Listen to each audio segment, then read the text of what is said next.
Sa bidyong ini, amay kasubong aga, mahiling ang pag-abangkan mga residente sa rani sa Lake Buhi sa Camarines Sur sa pag-abot kan mga bangka na kargado ning mga tilapia na nakuha sa sentro kang Lake Buhi. Libre kaya ining pigpapanao. Kang nakaaging Domingo kang manutara ng insidente ning fish kill sa Lake Buhi. Sigun sa Bureau of Fisheries and Aquatic Resources Bicol, antes ang insidente, Huwebes, Nobyembre 16, kan magkondusir sinda kang sendang regular water sampling sa 7 sakop kang istasyon kang Lake Buhi, arug kang Santa Elena, sentro kang Lake Buhi, Ipil, Tambo, Salvacion, Iraya, Asinea area. Base sa laboratory result, buminaba ang oxygen level sa nasambit na porsyon na nagre-range siya na ning 2.1% sundo 4.55%, hababa sa 5% na normal na level.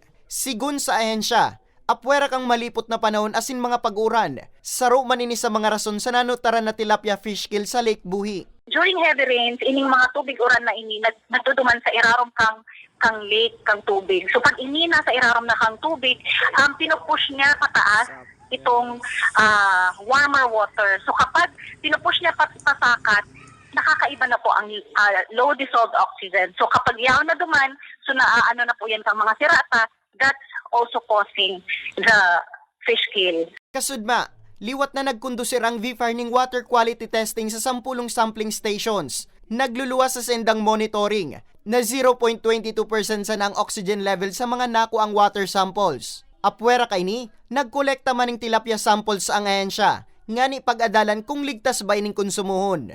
Ang BFAR po padagos na nire-remind ang sa tuyang mga the consuming public to make sure that the fish are fresh and clean.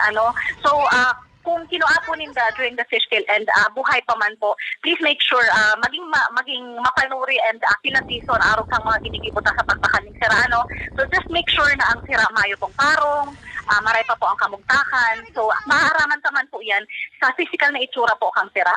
Katakod kang fish kill, pigaabisuan kan VFAR ang may mga pagsadiring fish cage sa Lake Buhi na mas maray na magkaigwan ng emergency harvest, nga ni na maprotehiran ang dai pa naapiktaran na sira.